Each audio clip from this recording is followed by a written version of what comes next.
സുരേഷ് ഗോപിക്കെതിരെ നൽകിയിട്ടുള്ള തെരഞ്ഞെടുപ്പ് ഹർജി അത് നിലനിൽക്കുമെന്നുള്ളതാണ് ഏറ്റവും പുതിയ ഉത്തരവ്. അതെ, ഹൈക്കോടതി ആ കേസ് നിലനിൽക്കുമെന്നുള്ളതാണ്. AYF-ന്റെ ജില്ലാ പ്രസിഡന്റായിട്ടുള്ള ബിനോയ് ആയിരുന്നു ആ കേസ് ഫയൽ ചെയ്തിരുന്നത്. അഡ്വക്കേറ്റ് സന്തോഷ് പീറ്റർ അല്ലേ? സന്തോഷ് പീറ്റർ മുഖേനയാണ് ആ കേസ് ഫയൽ ചെയ്തിരുന്നത്. ആ കേസിനുമായി ബന്ധമുള്ള എന്ന് പറഞ്ഞാൽ ആ തെരഞ്ഞെടുപ്പ് റദ്ദി, അതായത് നിലവിൽ MP ആണ്, തൃശ്ശൂരിന് എടുക്കൂ എന്ന് പറഞ്ഞ ടീമാണ് തൃശ്ശൂർ എടുത്തത് ഏത് രീതിയിലാണെന്നുള്ളത്. കാരണം ഒരാൾ MP ആയ ആ തെരഞ്ഞെടുപ്പിന് തെരഞ്ഞെടുപ്പ് ചട്ടങ്ങളെ ലംഘിച്ചുകൊണ്ട് MP ആയ വ്യക്തിയാണെന്ന് പ്രഥമ ദൃഷ്ട്യാ കേസ് നിലനിൽക്കുമെന്ന് കോടതി പറഞ്ഞിട്ടുണ്ട്. അതിന്റെ അടിസ്ഥാനത്തിൽ അപ്പോൾ അവിടെ നടന്നിട്ടുള്ളത്, അതിന്റെ കാരണം എന്ന് പറയുന്നത് മതചിഹ്നങ്ങൾ ഉപയോഗിച്ചു എന്നുള്ളത് കൊണ്ടാണ്. അതായത് നമ്മളൊരു തെരഞ്ഞെടുപ്പിന് ചില ചട്ടങ്ങൾ വെച്ചിട്ടുണ്ട്.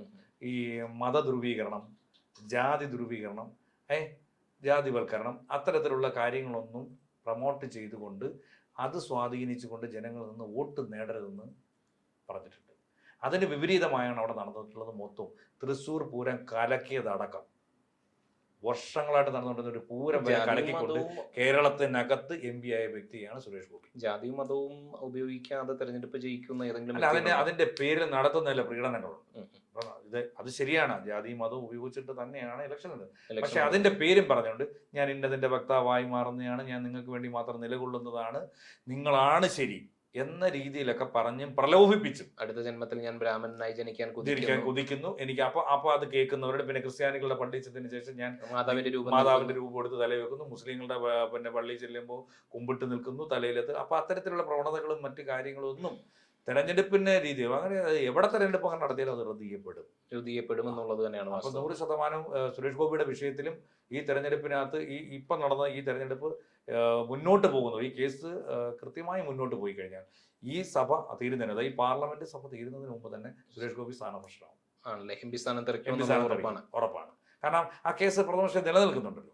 പിന്നെ മാത്രം ഇനി കേസിനകത്ത് വരാതിരിക്കുന്നുണ്ട്. അതിനകത്ത് MR അജിത് കുമാർ എന്ന് പറഞ്ഞ അന്നത്തെ DGP ആയിരുന്നു. അദ്ദേഹം അടക്കം ADGP അടക്കം സഹായം ചെയ്തു കൊടുത്തു. PV Vanwar വെളിപ്പെടുത്തൽ നടത്തിയിട്ടുണ്ടായിരുന്നല്ലോ. കാരണം ഇത് ഏതെങ്കിലും ഒരു ഡീലിന്റെ ഭാഗമായി ബന്ധപ്പെട്ടായിരിക്കും ഇത് ചെയ്തു കൊടുത്തിട്ടുള്ളത്. കാരണം ഈ പരസ്പര സഹായങ്ങളുണ്ടല്ലോ, അതായത് CPM BJP ഡീലാണോ ആരോപിക്കുന്നത്? സംശയമുണ്ടോ? അപ്പൊ സ്വാഭാവികമായിട്ടും കുറയേണ്ടത്. അപ്പൊ വേറെ കാര്യം, അപ്പോഴാണ് CPM-ന്റെ വോട്ടാണ് കുറയേണ്ടത്, കോൺഗ്രസിന്റെ വോട്ടല്ലേ അവിടെ കുറഞ്ഞെന്ന് പറയുന്നത്, അങ്ങനെയും ചോദിക്കുന്നുണ്ട്. പക്ഷെ എന്നാലും അതല്ല, ഈ ചില പോലീസ് വൃത്തങ്ങളെ ഉപയോഗിച്ചുകൊണ്ട് സുരേഷ് ഗോപിയുടെ ആംബുലൻസിൽ പോയൊരു സംവിധാനമൊക്കെ ഓർമ്മ. അല്ല, അതാ ഞാൻ ചോദിക്കുന്നത്. എന്നാലും വോട്ടുകൾ നൽകിയത് ഈ പറയുന്ന പോലെ ഒരു കച്ചവടത്തിലൂടെയാണെന്നുണ്ടെങ്കിൽ വോട്ടുകൾ നൽകുന്നത് CPM-ന്റെ ആകണ്ടേ? ഈ കോൺഗ്രസിന്റെ വോട്ടുകൾ എന്നൊക്കെ പറഞ്ഞാൽ കോൺഗ്രസിന് ആൾക്കാർ ഇഷ്ടം പോലെ വോട്ട് ചെയ്യും, കൈപ്പത്തിച്ചിട്ടൊന്നും കണ്ടേ, അവർക്ക് പ്രത്യേകിച്ച് രാഷ്ട്രീയമൊന്നുമില്ല. അതൊക്കെ നമുക്ക് നോക്കണം. ഓരോ തെരഞ്ഞെടുപ്പിന് വരുന്ന ഓരോ സ്ഥാനാർത്ഥികളുടെ ഭൂരിപക്ഷം എന്ന് പറയുന്നത്, ഈ കോൺഗ്രസ്സുകാരെന്ന് പറഞ്ഞത് ഈ കൈപ്പത്തി ചിഹ്നം കണ്ടാൽ വോട്ട് ചെയ്യുന്ന ചില ആൾക്കാരുണ്ട്. എന്നാൽ അതിനകത്ത് വേണ്ട ഇത്തവണ മാറ്റി ചെയ്യാന്ന് ചിന്തിക്കുന്നവരുമുണ്ട്. അപ്പൊ CPM-ന്റെ വോട്ട് നഷ്ടപ്പെട്ടിട്ടില്ലല്ലോ. CPM-നുള്ള വോട്ട് ആ വോട്ട് തന്നെ. പക്ഷെ ചിലരെന്ത് ചെയ്യും, ഈ കൈപ്പത്തിക്ക് ചെയ്യാതെ ഇത് CPM-ന് വോട്ട് ചെയ്തു കൊടുക്കും. ആ പ്രവണത ഉണ്ടാവാത്തത് കൊണ്ട് മാത്രമാണ് അവിടെ തോറ്റുപോയത്. ഇപ്പൊ കേവലം ഒരു സുനിൽകുമാറില്ലായിരുന്നു എതിർ സ്ഥാനാർത്ഥി? അല്ല, സുനിൽകുമാർ ആയിരുന്നു എതിർ സ്ഥാനാർത്ഥി. അദ്ദേഹത്തിന് യഥാർത്ഥത്തിൽ കിട്ടേണ്ട വോട്ട് കിട്ടിയിട്ടില്ല. അല്ല, കിട്ടിയിട്ടുണ്ട്. അത് പാർട്ടി വോട്ട് മാത്രം. പാർട്ടി വോട്ട് കിട്ടിയിട്ടുണ്ട്. പാർട്ടി വോട്ട് മാത്രമേ കിട്ടിയുള്ളൂ. നേരെ മറിച്ച് ഈ കോൺഗ്രസിന്റെ വോട്ടുകള് ഇപ്പൊ പ്രതാപൻ മത്സരിച്ചപ്പോൾ ലഭിച്ചിട്ടുള്ള വോട്ടുകൾ കുറെ ചോർന്നിട്ടുണ്ടെന്നാണ് മനസ്സിലായത്. അത് സാധാരണഗതിയിൽ ഒന്നെങ്കിൽ TN പ്രതാപന് കൊടുക്കും, അല്ലെന്നുണ്ടെങ്കിൽ അവിടെ നിൽക്കുന്ന ഇടതുപക്ഷ സ്ഥാനാർത്ഥി കൊടുക്കും. BJP-ക്ക് കൊടുത്ത ചരിത്രമില്ലല്ലോ. അപ്പൊ യഥാർത്ഥത്തിൽ കോൺഗ്രസ്സുകാർ കാലുവാരിയതാണോ? യഥാർത്ഥത്തിൽ കോൺഗ്രസ് ആവാൻ അവിടെ വഴിയില്ല. കോൺഗ്രസ് അല്ല. അതിനകത്ത് ഞാൻ ചോദിക്കുന്നത്, അദ്ദേഹത്തിനെ അവിടെ ജയിപ്പിക്കണമെന്നുള്ളത് വേറെ ഒരു അജണ്ടയായിരുന്നു. സംസ്ഥാന സർക്കാരിന്റെ അജണ്ട. പല കേസുകളിനകത്ത് മാറ്റി വെക്കുക നമ്മൾ കണ്ടതാണല്ലോ എല്ലാവരും കേസിലെ. അതെ. അപ്പോ പൊതുവെ CJP എന്ന് പറയുന്നതിൽ വാസ്തവമുണ്ട്. പല കാര്യങ്ങളും നോക്കിയാൽ പോരെ. അത് തെരഞ്ഞെടുപ്പ് ഈ പറയുന്ന BJP-ക്കെതിരെ എന്തെങ്കിലും സംസാരിക്കുന്നുണ്ടോ? മുഖ്യമന്ത്രി നരേന്ദ്രമോദി മോശമാണ്, ഭരണം മോശമാണ്, അങ്ങനെ സംസാരിക്കുന്നുണ്ടോ? മമതയെ പോലെ സ്റ്റാലിനെ പോലെ സംസാരിക്കുന്നില്ല. ഇല്ല. മമതയും സ്റ്റാലിനെ ശക്തമായി എതിർക്കുക. അവിടെ എൻഫോഴ്സ്മെന്റ് ഡയറക്ടറേറ്റും അതോടൊപ്പം തന്നെ ആദായ നികുതി വകുപ്പും പിന്നെ ഇതൊന്നും കൂടാതെ എന്തുണ്ട്, CBI-യും ഒക്കെ കയറി നിരങ്ങുന്നില്ലേ? കേരളത്തിന് എന്താ വരാത്തെ? അതിലൊരു കഴമ്പില്ല എന്നുള്ളതാണ് പലരും പറയുന്നത്. ഇപ്പൊ ലാവ്ലിൻ കേസുമായി ബന്ധപ്പെട്ടുകൊണ്ടായിക്കൊള്ളട്ടെ, ഇപ്പൊ സ്വർണ്ണക്കൊള്ളയുമായി ബന്ധപ്പെട്ടായിക്കൊള്ളട്ടെ, അതെല്ലാം തെളിയിക്കപ്പെടാം. ഇതൊക്കെ ചുമ്മാ നിങ്ങൾക്ക് ഈ സർക്കാർ ഇരിക്കുമ്പോഴത്തല്ലേ സ്വർണ്ണക്കൊള്ളയുടെ കേസെടുത്തത്? അത് മാത്രമല്ല, നമുക്കറിയാം സ്വപ്ന സുരേഷിന്റെ ഒരുപാട് വെളിപ്പെടുത്തലുകൾ ഉണ്ടായിരുന്നല്ലോ. ഇന്ന് ആ വെളിപ്പെടുത്തലുകൾ മാത്രമല്ല, മറ്റേ KT ജലീലിന്റെ ഒരു ഖുർആൻ കൊണ്ടുവന്നത്, ഖുർആൻ കൊണ്ടുവന്നത് ഇന്ന് അതൊക്കെ ഇവിടെ പോയി. കേന്ദ്ര ഏജൻസികൾ എവിടെയെന്നുള്ളതാണ് നമ്മൾ. അപ്പൊ കേന്ദ്ര ഏജൻസി കേരളം വേണ്ടേ? അല്ല അതാ ചോദ്യം. അപ്പൊ പൊതുവെ കമ്മ്യൂണിസ്റ്റുകാർ പറയുന്നത് ഞാൻ ബിജെപിക്കാർ ചോദിക്കുന്നത് തമിഴ്നാട്ടിൽ വരുന്നുണ്ട്, തമിഴ്നാട്ടിൽ മുക്കിന് കയറി കിടന്ന് റെയ്ഡ് ചെയ്യുന്നുണ്ട്, മമതയെ ഇരിക്കാൻ അനുവദിക്കുന്നില്ല. പോലീസ് മാത്രമല്ല, അല്ല പട്ടാളം, ഇനി പട്ടാളം കൂടെ എന്നോട് ഇറങ്ങാനുള്ളതെന്ന് തോന്നുന്നു. പട്ടാളം ഇറങ്ങി തോന്നുന്നു 2 തവണ അവിടെ ഇറങ്ങിയിട്ടുണ്ട്.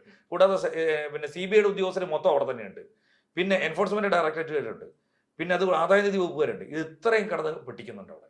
പിന്നെ ഇതൊന്നും കൂടാതെ സുപ്രീം കോടതി, എന്റെ കരങ്ങൾ പിന്നെ ഇതൊന്നും കൂടെ, പിന്നെ അടുത്ത ഇലക്ഷൻ കമ്മീഷൻ. എന്റെ കരങ്ങൾ ശുദ്ധമാണെന്ന് മുഖ്യമന്ത്രി ഒരുപാട് വട്ടം പറഞ്ഞു കഴിഞ്ഞല്ലോ. എന്റെ കൈ ശുദ്ധമാണെന്നുണ്ടെങ്കിൽ ഈ രാജ്യം ഭരിക്കുന്ന ഏറ്റവും വലിയ വിഷയമായിട്ടുള്ള BJPക്കെതിരെ ഒന്ന് സംസാരിക്കേ. അപ്പോ BJP അവിടെ ഇവിടെ നടന്ന സംഘപരിവാർ എല്ലാം ചെയ്യുന്നു എന്ന് പറഞ്ഞിട്ട് കാര്യമില്ല. RSSന്റെ നേതാവല്ലേ അദ്ദേഹത്തിന്റെ തലയ്ക്ക് വിലയിട്ടത് മുമ്പ്? അതൊക്കെ പണ്ടത്തെ കഥയില്ല. ഇതൊക്കെ പാർട്ടി സെക്രട്ടറി ആയിരിക്കുന്ന സമയത്തും പാർട്ടിയുടെ പ്രവർത്തനമായി നടന്നിരുന്ന സമയത്ത്, മുഖ്യമന്ത്രി ആയിരുന്നതിന് ശേഷം ഈ കേന്ദ്രവുമായി ബന്ധപ്പെട്ടിട്ട് കേന്ദ്ര ഭരണത്തിന്റെ ഏതെങ്കിലും വിഷയങ്ങൾ, ഇപ്പോൾ പെട്രോളിന്റെ വില വർദ്ധിച്ചതാവട്ടെ, ഇപ്പോൾ ക്രൂഡ് ഓയിലിന്റെ വില കുറഞ്ഞു നിൽക്കുകയാണ്, അതുപോലെ മൊബൈൽ കമ്പനികളുടെ കൊള്ളയെക്കുറിച്ചാവട്ടെ, ഏതെങ്കിലും ഒരു വിഷയത്തിൽ, റെയിൽവേ ടിക്കറ്റ് വർധനയെ കുറിച്ചാവട്ടെ, ഗ്യാസ് വർധനയെ കുറിച്ചാവട്ടെ, ഏതെങ്കിലും വിഷയത്തെ കുറിച്ചിട്ടുണ്ട് ഈ കേന്ദ്ര സർക്കാരിനെതിരെ ഒരു അക്ഷരം വേണ്ടിയിട്ടുണ്ടോ ഇടതുപക്ഷ സർക്കാർ? അപ്പോൾ ശ്രീഎമ്മുമായി ബന്ധപ്പെട്ടുകൊണ്ടൊക്കെ ഒരുപാട് ഡീലുകൾ നടന്നിട്ടുണ്ട് തിരുവനന്തപുരത്ത്. അതുകൊണ്ട് അതിന്റെയൊക്കെ ഒരു ഭാഗമായിട്ട് സുരേഷ് ഗോപിക്ക് ഒരു അവസരം കൊടുക്കുകയാണെങ്കിലും അപ്പോഴും ഈ വോട്ടിന്റെ ശതമാനമാണ് നമുക്ക് വ്യക്തമാകാത്തത്. കാരണം കുറഞ്ഞതെല്ലാം കോൺഗ്രസിന്റെ വോട്ടുകളാണ്. അപ്പോൾ ചിലപ്പോൾ കോൺഗ്രസ് നേതാക്കൾ തന്നെ കാലുവാരി മുരളീധരനെ തോപ്പിച്ചതാണെന്ന് പറയാൻ പറ്റില്ല. കാരണം തെരഞ്ഞെടുപ്പിന് തൊട്ട് മുമ്പ് തന്നെ പത്മജ വേണുഗോപാൽ പറഞ്ഞിരുന്നു കോൺഗ്രസ്സുകാർ തന്നെ ചേട്ടനെ പരാജയപ്പെടുത്തും, വേറെ ആരും വേണ്ടെന്ന് പറഞ്ഞു. ആ ഒരു അജണ്ടയുടെ ഭാഗമായിട്ട് അവരെല്ലാം കൊണ്ടുവന്ന് BJPക്ക് കുത്തിയതാവും. നല്ലത് BJPക്ക് അവിടെ വോട്ടുണ്ടോ പറ? അത് സ്വാഭാവികമായിട്ട് BJPക്ക് അവിടെ എത്ര ശതമാനം വോട്ടുണ്ട്? ഇദ്ദേഹം ഒരു സെലിബ്രിറ്റി, ഈ പറയാം സെലിബ്രിറ്റി ഒക്കെ സെലിബ്രിറ്റിയാന്ന് പറഞ്ഞാൽ വാ തുറന്ന വിവരക്കേടുകൾ തുരുതിരാ പറഞ്ഞുകൊണ്ടിരിക്കുന്ന വ്യക്തിയല്ലേ ഇപ്പൊ. ഞാൻ അടുത്ത ജന്മം ഗുരുവായൂരപ്പന്റെ അവിടെ പൂജാരിയായിട്ട് ജനിക്കട്ടെ, ശബരിമലയിൽ പോയി അയ്യരെ കണ്ട് എനിക്ക് ഇറങ്ങി വരാൻ കഴിയുന്നില്ല, ചെവിയിൽ കൂടെയുള്ള നായരാണ് ഞാൻ, ഇത്തരത്തിലുള്ള പല പരിപാടികൾ കുത്തിയിരുന്ന് ഒരു ബോധമില്ലാതെ പറഞ്ഞുകൊണ്ടിരിക്കുന്ന ഒരു വ്യക്തിയല്ലേ. പക്ഷെ നാളെ ഇന്ന് വരെ അദ്ദേഹം തനിക്ക് ലഭിക്കുന്ന, പിന്നെ അത് മാത്രമല്ല ഇവിടെ എയിംസ് കൊണ്ടുവരുമെന്ന് പറഞ്ഞില്ലേ പുള്ളി. എന്നിട്ട് എയിംസ് പോയിട്ട് എന്തുണ്ടായി? 3 വർഷം ബാക്കിയുണ്ടല്ലോ, അല്ലെ? 3 വർഷം ബാക്കിയുണ്ട്. 3 വർഷം ബാക്കി കാണത്തില്ല ഇപ്പൊ തെരഞ്ഞെടുപ്പുമായി ബന്ധപ്പെട്ട് ഈ കൊടുത്തിരിക്കുന്ന പരാതിയുമായി ബന്ധപ്പെട്ടിട്ട്. അപ്പോ വരുന്ന ഇത് കൃത്യമായി, പിന്നെ ഇത് സുപ്രീം കോടതി വരെ പോകാം. സുപ്രീം കോടതി ചെല്ലുമ്പോ BJP ഡബ് ചെയ്യാം. അങ്ങനെ നമുക്ക് സുപ്രീം കോടതിയെ കുറ്റപ്പെടുത്താൻ കഴിയും? സുപ്രീം കോടതി നമ്മൾ കുറ്റപ്പെടുത്തില്ല. അങ്ങനെയാണെന്നുണ്ടെങ്കിൽ തെരഞ്ഞെടുപ്പ് കമ്മീഷനെ കൊണ്ടുവരുന്നിടത്ത് സുപ്രീം കോടതി ഒഴിവാക്കിയില്ലേ? ജസ്റ്റിസിനെ ഒഴിവാക്കിയില്ലേ? ജസ്റ്റിസിനെ ഒഴിവാക്കി. തെരഞ്ഞെടുപ്പ് കമ്മീഷൻ കൊണ്ടുവരുന്ന ആരാ? ആരൊക്കെ? 3 പേരെന്നകത്തുള്ളവരെ.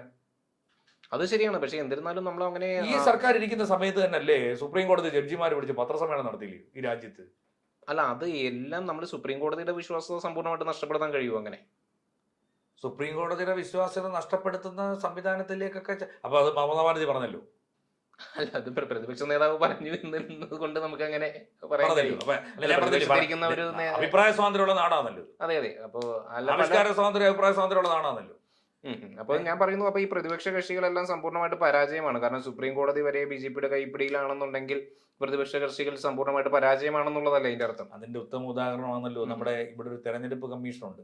ഈ തെരഞ്ഞെടുപ്പ് നടത്തുന്നതിന് ജനാധിപത്യ സംവിധാനം കൂട്ടി ഉറപ്പിക്കാനും പിന്നെ കറപ്ഷൻ നടക്കാതിരിക്കാനും വേണ്ടി അതല്ല 5 കൊല്ലം കൂടെ നടക്കുന്നത്.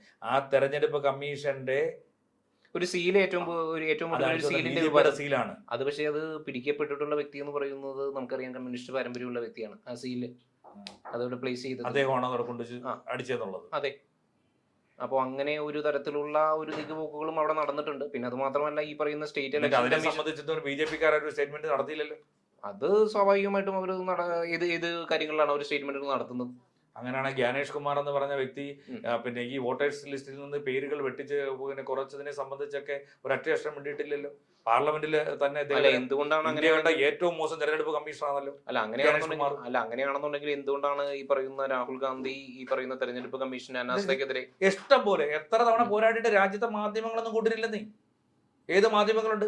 ഞാൻ ചൂണ്ടിക്കാണിച്ചുതരാം. അദ്ദേഹം 100 കണക്കിന് ജ്ഞാനേഷ് കുമാർ കുഴപ്പക്കാരനാണെന്നും കുറ്റക്കാരനാണെന്നും ഈ ഇദ്ദേഹത്തിന് ആ തെരഞ്ഞെടുപ്പ് കമ്മീഷൻ സ്ഥാനത്ത് മാറ്റണമെന്ന് ഏറ്റവും കൂടുതൽ ആവശ്യപ്പെട്ടിട്ടുള്ള രാഹുൽ ഗാന്ധിയാണ്. ഇന്ദിരാഗാന്ധിയുടെ തെരഞ്ഞെടുപ്പും റദ്ദ് ചെയ്തിട്ടുള്ളതും ആ ഒരു കോടതിയിലായിരുന്നു അല്ലേ? അതേ രീതിയിൽ തന്നെ ഇദ്ദേഹം ആരോപിക്കുന്ന പോലെ വോട്ട് ചോരി ഉപയോഗിച്ചുകൊണ്ട് നരേന്ദ്രമോദിയുടെ തെരഞ്ഞെടുപ്പ് റദ്ദ് ചെയ്തുകൂടെയായിരുന്നു. എവിടെ റദ്ദ്? വോട്ട് ചോരിയുമായിട്ട് ബന്ധപ്പെട്ടുകൊണ്ട്. അപ്പൊ നമ്മൾ സ്റ്റേറ്റ് ഇലക്ഷൻ കമ്മീഷനെ നമ്മൾ ആരെടുത്ത് കൊടുക്കും? ആരെടുത്ത് കൊടുക്കും? സമ്പൂർണ്ണമായിട്ടും ഇന്ദിരാഗാന്ധി തിരക്കുന്ന സ്ഥാനത്ത് രാജ്യത്ത് ജനാധിപത്യം ഉണ്ടായിരുന്നേ. സമ്പൂർണ്ണമായിട്ട് ജനാധിപത്യം ഇവിടെ ഉണ്ടായിരുന്നു. ആ ജനാധിപത്യമൊക്കെ നഷ്ടപ്പെട്ടിട്ട് പോയില്ലേ? അടിയന്തരാവസ്ഥ ശേഷമായിട്ട് പരാജയപ്പെട്ടില്ലയോ? പരാജയപ്പെട്ടു. അവരെ പരാജയപ്പെടുത്തിയ ജനമില്ലയോ? ഇവിടെ ആരെ പരാജയപ്പെടുത്തും? ഇവിടെ അത് മാത്രമല്ല, ഇവിടെ നിങ്ങൾ ആരെ പരാജയപ്പെടുത്തും? അല്ല അങ്ങനെയാണെന്നുണ്ടെങ്കിൽ ഈ പറയുന്ന ഈ രാജ്യത്ത് നിങ്ങൾ ഒരു കാര്യം ബാലറ്റിലൂടെ കഴിഞ്ഞ ബാലറ്റിലൂടെ തെരഞ്ഞെടുപ്പ് കൊണ്ടുവരാൻ പറ്റും. അല്ല കഴിഞ്ഞ പാർലമെന്റ് ഇലക്ഷനിൽ അങ്ങനെയാണെന്നുണ്ടെങ്കിൽ തിരിച്ചടി നേരിട്ടത് എങ്ങനെ? കഴിഞ്ഞ പാർലമെന്റ് ഇലക്ഷനിൽ ബിജെപി ഒരു തിരിച്ചടി നേരിട്ടില്ലേ അന്നേരം? അപ്പൊ ഞാൻ പറഞ്ഞില്ലേ, അതിനകത്ത് ഈ മിഷൻ മാറ്റിയിട്ട് നിങ്ങൾ ബാലറ്റ് പേപ്പറിലൂടെ കർണാടകയിലെ തെരഞ്ഞെടുപ്പ് കർണാടക തെരഞ്ഞെടുപ്പിനകത്ത് വന്നപ്പോഴേക്കും അവിടെ പെർഫെക്റ്റ് ആയിരുന്നു. അവിടെ ഏകദേശം കറക്റ്റ് ചെയ്തൊക്കെ കൊണ്ടുപോയില്ലേ? തെലങ്കാനയിലെ തെരഞ്ഞെടുപ്പ് തുല്യമായിട്ട് കൊണ്ടുപോയി. തെലങ്കാനയിലെ തെരഞ്ഞെടുപ്പ് അല്ല, അവിടെ പ്രതിപക്ഷം ഇരിക്കുന്ന ഇപ്പുറത്ത് വേറെയാ, കോൺഗ്രസ് ആണ് അവിടെ ഇരിക്കുന്നത്. കേരളത്തിൽ കമ്മ്യൂണിസ്റ്റ് പാർട്ടി ഉണ്ട്, അതുകൊണ്ട് ഇവിടെ അധികം നടന്നിട്ടില്ല. അപ്പൊ ഇവിടെ ഞാൻ ചോദിക്കും, അങ്ങനല്ല വോട്ട് ചേർത്തതിനെ സംബന്ധിച്ചുണ്ട്. ഗോപാലകൃഷ്ണൻ ജി പറഞ്ഞ ഓർമ്മയുണ്ടോ? സുരേഷ് ഗോപിയുടെ ഇതുമായി ബന്ധപ്പെട്ട് ഞങ്ങള് ബംഗാളിൽ നിന്ന് ആളുകാരെ കൊണ്ടുവന്ന് ഇവിടെ വോട്ട് ചെയ്യിക്കുന്നു പറഞ്ഞില്ലേ? അതങ്ങ് മറന്നുപോയി. അതൊക്കെ അദ്ദേഹം ഒരു ഗിമ്മിക്ക് അങ്ങനെ ചേർത്ത വോട്ടുകൾ എത്ര? അങ്ങനെ ചേർത്ത വോട്ടുകൾ എത്രയാ? അതൊക്കെ നമുക്ക് അപ്പോ ഈ കേരളത്തിന്റെ BLOമാർ എവിടെ പോയിരുന്നു? പ്രത്യേകിച്ച് അവർക്ക് റോളൊന്നും ഇല്ലല്ലോ. അല്ല, അപ്പൊ അവര് സമ്പൂർണ്ണമായിട്ടും BLOമാരെന്ന് പറയുന്നത് എത്ര പേര് എനിക്കറിയാവുന്ന എത്രയോ പേർക്ക് വീട് ഉണ്ട്, അഡ്രസ് ഉണ്ട്, പിന്നെ ആധാർ കാർഡ് ഉണ്ട്, പാൻ കാർഡ് ഉണ്ട്, പക്ഷേ BLOമാർ എന്ന് പറയുന്നത് ഏത് സംഘടനയുടെ ഐക്യദാർഢ്യം പ്രഖ്യാപിക്കുന്നവരാണ് കേരളത്തിൽ? കൂടുതൽ കമ്മ്യൂണിസ്റ്റ് പാർട്ടികളാണല്ലോ. അപ്പൊ BJP ഇത്തരം തരത്തിലുള്ള നടപടികൾ കൈക്കൊള്ളുമ്പോൾ അപ്പോ അതിനെതിരെ പ്രതികരിക്കാത്ത BLOമാർക്ക് ഒന്നും ചെയ്യാൻ പറ്റില്ല. അവർക്ക് ഒന്നും പറ്റില്ല. കൂടെ എൻക്വയറി നടത്തുന്നു, നിങ്ങൾ വന്നിരിക്കണം, ഞങ്ങളൊന്ന് നോക്കട്ടെ, നിങ്ങളുടെ പരമ്പരയിൽ ആരെങ്കിലും ഇവിടെ ഉണ്ടോ? ഇവിടെ കഴിഞ്ഞ 40-50 വർഷം വോട്ട് ചെയ്തവർക്ക് ഇവിടെ വോട്ടില്ല. ഈ കഴിഞ്ഞ തദ്ദേശഭരണോട് വോട്ടില്ലാതായിട്ടുണ്ട്. എനിക്ക് നേരിട്ടറിയാവുന്ന കേസാണ്. 50 കൊല്ലം വോട്ട് ചെയ്തവരാണ്. അപ്പൊ കേവലം ഇങ്ങനെ ഒരു നീക്കുപോക്കുകൾ കൊണ്ട് ഒരു രാജ്യം ഭരിക്കാമെന്ന് കരുതുന്നുണ്ടോ? തീർച്ചയായിട്ടും ഭരിക്കാം. അപ്പൊ 2014 അധികാരത്തിൽ എഴുതിയപ്പോഴും 2014 ശേഷമാണല്ലോ ഇവിടെ സംഭവിച്ചത്. 2014 എങ്ങനെ അധികാരത്തിൽ എഴുതിയപ്പോ? 2014 അധികാരത്തിൽ കയറിയാതാരാ? അല്ല, നരേന്ദ്രമോദി അപ്പൊ 2014 വരെ വിഷയമില്ലായിരുന്നു. 2014 ശേഷം വിഷയങ്ങൾ തുടങ്ങി. പിന്നീട് അവരെ കൈപ്പിടിയിലേക്ക് എത്തിയല്ലോ. അല്ല, ഞാൻ ചോദിക്കുന്നത് അപ്പൊ 2014 ഈ സ്റ്റേറ്റ് ഇലക്ഷൻ കമ്മീഷനൊക്കെ പെർഫെക്റ്റ് ആയിരുന്നു. അതിനുശേഷം എല്ലാവരുടെ കയ്യിലേക്ക് പോയി, ബിജെപിയുടെ കയ്യിലേക്ക് പോയി. ബിജെപിയുടെ കയ്യിലേക്ക് പോയപ്പോൾ BJP സുപ്രീം കോടതിയും ഹൈക്കോടതിയും അത് സകല സംസ്ഥാനങ്ങളിലെ ഹൈക്കോടതിയും സ്റ്റേറ്റ് ഇലക്ഷൻ കമ്മീഷനും നമ്മൾ കണ്ടത് സംബന്ധിച്ച് എത്ര കേസുകൾ തെളിയിക്കപ്പെട്ടിട്ടില്ലല്ലോ. ഒന്നും തെളിയിക്കപ്പെട്ടിട്ടില്ലല്ലോ. ഇപ്പൊ ഇന്ത്യൻ എക്സ്പ്രസ് തന്നെ പറയുന്നു വോട്ട് ചോറിയുമായിട്ട് ബന്ധപ്പെട്ടുകൊണ്ട് തെളിവുകളില്ല എന്ന് പറയുന്നു. തെളിവുകൾ അടക്കം ഹാജരാക്കി കൊടുത്ത് കേസെടുക്കട്ടെ, അദ്ദേഹത്തെ അറസ്റ്റ് ചെയ്ത് അകത്തിട്ട്. അല്ല, പ്രതിപക്ഷ നേതാവാണല്ലോ തെളിവ് നിരത്തിക്കൊണ്ടുവന്നത്. അത് പ്രതിപക്ഷ നേതാവിനെ എന്തുകൊണ്ട് അദ്ദേഹം സുപ്രീം കോടതിയെ സമീപിക്കുന്നില്ല? സുപ്രീം കോടതി കൊടുത്തിട്ട് കാര്യമില്ലെന്ന് തോന്നിക്കണ്ടു. കാരണം തെരഞ്ഞെടുപ്പ് കമ്മീഷനാകുന്ന സുപ്രീം കോടതി ജഡ്ജിയെ മാറ്റി നിർത്തി കമ്മീഷൻ തെരഞ്ഞെടുക്കുന്ന കാര്യത്തിൽ. പിന്നെന്തിനാ അവിടെ കൊണ്ടു കൊടുത്തിട്ട് കാര്യം? അതാണെന്ന് എനിക്ക് തോന്നുന്നില്ല ഒരിക്കലും. കാരണം സാധാരണ ഇലക്ഷൻ കമ്മീഷൻ തെരഞ്ഞെടുക്കുന്ന ആരാ? ഇലക്ഷൻ കമ്മീഷൻ തെരഞ്ഞെടുക്കുന്നതിൽ പ്രതിപക്ഷ നേതാവിനും പങ്കില്ലേ? ഉണ്ട്. പക്ഷെ അതിനകത്തുനിന്ന് ഒരാളോട് ഉണ്ടല്ലോ. എന്തിനെന്തിനും ഒഴിവാക്കി? അല്ല, പ്രതിപക്ഷ നേതാവും കൂടി ജഡ്ജി എന്തിനാ ഒഴിവാക്കി? ഇവിടെ രണ്ടുപേരും ഉൾപ്പെടുത്തി, പകരം ഒരാളെ ഉൾപ്പെടുത്തിയിട്ടുണ്ട് കേട്ടോ. പകരം ഒരാളെ ഉൾപ്പെടുത്തി. അല്ല, കൊളീജിയൻ രണ്ടാണ്. അല്ല, കൊളീജിയൻ സംവിധാനവും എല്ലാം അതിനകത്ത് അദ്ദേഹത്തെ ഒഴിവാക്കി ആഭ്യന്തര വകുപ്പിന്റെ ആഭ്യന്തര മന്ത്രിയെ ഏറ്റെടുത്തില്ല. BJP നടപ്പാക്കാൻ ശ്രമിച്ചിട്ടുള്ള കൊളീജിയൻ സംവിധാനത്തെയും സുപ്രീം കോടതി ഒഴിവാക്കിയല്ലേ ചെയ്തത്? അങ്ങനെയാണെന്നുണ്ടെങ്കിൽ സുപ്രീം കോടതി അതിനെ അനുകൂലിക്കുകയല്ലേ ചെയ്യേണ്ടത്? സുപ്രീം കോടതി എതിരെ അനുകൂലിച്ചതാണ്. കൊളീജിയൻ സംവിധാനത്തെ എതിർക്കുകയല്ലേ ചെയ്തത്? അതിന്റെ പേരിലുള്ള നിരവധി യുദ്ധങ്ങൾ അവിടെ നടന്നുകൊണ്ടിരിക്കുക. അല്ല, എന്നിരുന്നാലും നമ്മൾ പുറത്തേക്ക് വരുന്നില്ലെന്നേ ഉള്ളൂ. അല്ല, എന്നിരുന്നാലും നമുക്കറിയാം ഈ ജാതിയും മതവും ഒഴിവാക്കിക്കൊണ്ട് ഒരു തെരഞ്ഞെടുപ്പ് നേരിടുക എന്ന് പറയുന്നത് അസാധ്യമാണ് നമ്മുടെ നാട്ടിൽ. സുരേഷ് ഗോപി ഹൈക്കോടതി ഒരു പക്ഷേ റദ്ദ് ചെയ്താലും സുപ്രീം കോടതി വരെ പോകും. സുപ്രീം കോടതി വരെ പോകാമെന്നുള്ളതാണ്. ഒരുപക്ഷെ തൃശ്ശൂർ പിടിച്ച അദ്ദേഹത്തിന് തൃശ്ശൂർ നഷ്ടപ്പെടുന്ന ഒരു സാഹചര്യത്തിൽ തിരിച്ചു കൊടുക്കേണ്ടി വരുമായിരിക്കാം.